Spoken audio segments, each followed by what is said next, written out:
ರಾಮೋ ರಾಜಮಣಿಸ್ತದಾ ವಿಜಯತೆ ರಾಮಂ ರಮೇಶಂ ಭಜೆ ರಾಮೇಣ ವಿಹತಾ ನಿಶಾಚರಚಮೋ ರಾಮಾಯ ತಸ್ಮೈ ನಮಃ. ರಾಮಾನ್ನಾಸ್ತಿ ಪರಾಯಣಂ ಪರತರಂ ರಾಮಸ್ಯ ದಾಸೋಸ್ಮ್ಯಹಂ ರಾಮೇ ಚಿತ್ತಲಯಸ್ಸದಾ ಭವತು ಮೇ ಭೋ ರಾಮ ಮಾಮುದ್ಧರ. ಎಲ್ಲ ರಾಮಭಕ್ತರಿಗೆ ನಮಸ್ಕಾರಗಳು. ನಾವೀಗ ನೋಡ್ತಾ ಇರತಕ್ಕಂಥದ್ದು ಚಕ್ರತೀರ್ಥದಲ್ಲಿರ್ತಕ್ಕಂತಹ ಶ್ರೀ ಕೋದಂಡರಾಮಸ್ವಾಮಿ ದೇವಸ್ಥಾನ.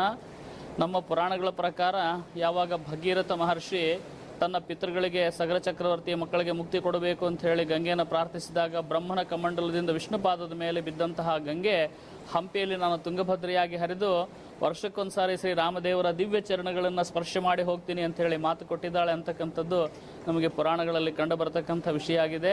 ಇಲ್ಲಿರ್ತಕ್ಕಂತಹ ಈ ಚಕ್ರತೀರ್ಥ ಕೋದಂಡರಾಮಸ್ವಾಮಿ ದೇವಸ್ಥಾನದ ಪಾದಗಳಿಗೆ ಇವತ್ತು ನೀರು ಬಂದು ಆ ದಿವ್ಯ ಪಾದಗಳನ್ನು ನಾವು ಪ್ರಕ್ಷಾಳನೆ ಮಾಡಿ ಪುನೀತವಾಗ್ತಾ ಇರತಕ್ಕಂತಹ ಭವ್ಯ ದಿವ್ಯ ಸುಂದರ ದೃಶ್ಯವನ್ನು ನಾವು ನೋಡ್ತಾ ಇದ್ದೇವೆ. ಕೇವಲ ವರ್ಷದಲ್ಲಿ ಈಗ ಸುಮಾರು 4 ವರ್ಷದಿಂದ ನೀರೇ ಬಂದಿರಲಿಲ್ಲ.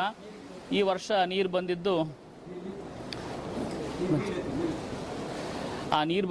ಈಗ ಆ ನೀರು ಇಲ್ಲಿ ಬಂದು ನಿಂತ್ಕೊಂಡಿದೆ. ರಾಮ ಹಾಗೂ ಲಕ್ಷ್ಮಣ ಸೀತೆಯ ಪಾದವನ್ನು ತೊಳೆದು ಸುಗ್ರೀವನ ಸಮೀಪದಲ್ಲಿ ಬಂದು ಆ ನಿಂತಿರತಕ್ಕಂತಹ ಒಂದು ದೃಶ್ಯವನ್ನು ನೀವೆಲ್ಲರೂ ಕಂಡು ಪುನೀತರಾಗ್ತಾ ಇದ್ದೀರಿ. ರಾಮದೇವರ ಪಾದವನ್ನು ಯಾವ ರೀತಿ ನೀರು ಪ್ರೋಕ್ಷಣೆ ಮಾಡಿಕೊಂಡು ತಾನೂ ಪವಿತ್ರಳಾಗಿದ್ದೇನೆ ಅಂತಕ್ಕಂಥ ಭಾವನೆಯನ್ನು ತುಂಗೆ ಹೊಂದಿರೋದು ಇಲ್ಲಿ ಕಂಡು ಬರ್ತಾ ಇದೆ.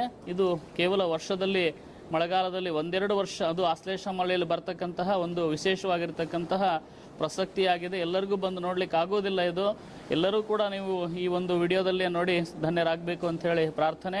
ಇಲ್ಲಿ ಹರಿತಕ್ಕಂಥ ತುಂಗಭದ್ರಾ ನದಿ ಇವತ್ತು ರಾಮ ದೇವಸ್ಥಾನದ ಎಲ್ಲವನ್ನು ಮುಳುಗಿಸ್ಕೊಂಡು ಅರಳಿಕಟ್ಟಿ ಪಾದಗಟ್ಟಿ ಎಲ್ಲ ಕಡೆ ಮುಳುಗಿದೆ. ಎಷ್ಟೊಂದು ವೈಭವದಿಂದ ಈ ನದಿ ಹರಿತಾ ಇದೆ ಅಂದರೆ ಇದಕ್ಕೆ ಹೇಳೋದು ರುದ್ರ ಭೀಕರ ಅಂತ ಹೇಳಿ ಹೇಳ್ತಾ ಇದ್ದಾರೆ. ಆ ಭೀಕರ ಪ್ರವಾಹವನ್ನು ನೀವೆಲ್ಲ ನೋಡಬಹುದು. ಇಲ್ಲಿ ಬಬ್ರುವಾಹನ ಸಿನಿಮಾದಲ್ಲಿ ಅಭಿಮನ್ಯು ಹೇಳ್ತಾನೆ, ಅರ್ಜುನ ಹೇಳ್ತಾನೆ ಅಭಿಮನ್ಯುನ ಜೋಡಿ ಯುದ್ಧ ಆಗಬೇಕಾದ್ರೆ ಉಕ್ಕಿ ಹರಿಯುವ ಪ್ರವಾಹವನ್ನು ಕಾಲಿನಲ್ಲಿ ಮೆಟ್ಟಿ ಅಡಗಿಸಬಲ್ಲೆ ಅಂತ ಹೇಳ್ತಾನೆ. ಆದರೆ ಇದನ್ನು ಮೆಟ್ಟಿ ಅಡಗಿಸ್ಲಿಕ್ಕೆ ಸಾಧ್ಯ ಇರಲಾರ್ದಷ್ಟು ವೇಗವಾಗಿ ಭವ್ಯವಾಗಿ ದಿವ್ಯವಾಗಿ ಭೀಕರವಾಗಿ ಹರಿತಕ್ಕಂತಹ ಈ ಒಂದು ತುಂಗಭದ್ರಾ ನದಿಯ ಪ್ರವಾಹವನ್ನು ನೋಡಿದಾಗ ಇದೇ ಚಕ್ರತೀರ್ಥ ಅಂತಕ್ಕಂಥದ್ದು ಗೊತ್ತಾಗುತ್ತೆ. ಇಲ್ಲಿ ನದಿ ಸುತ್ತಕೊಂಡು ಹರಿತಾ ಇದೆ. ಇಲ್ಲಿಯೇ ವಿಷ್ಣು ಶಿವನಿಂದ ಸುದರ್ಶನ ಚಕ್ರವನ್ನು ಪಡೆದು ಮೂರ ಅಂತಕ್ಕಂಥ ರಾಕ್ಷಸನ್ನ ಸಂಹಾರ ಮಾಡಿದ ಅಂತಕ್ಕಂಥದ್ದು ನಮಗೆ ಸ್ಕಂದ ಪುರಾಣದಲ್ಲಿ ತಿಳಿದು ಬರತಕ್ಕಂಥ ದೃಶ್ಯ ಆಗಿದೆ. ಎಲ್ಲರಿಗೂ ಶ್ರೀರಾಮದೇವರು ಒಳ್ಳೆಯದನ್ನು ಮಾಡಲಿ ಅಂತ ಹೇಳಿ ಪ್ರಾರ್ಥನೆ ಮಾಡ್ತೇನೆ.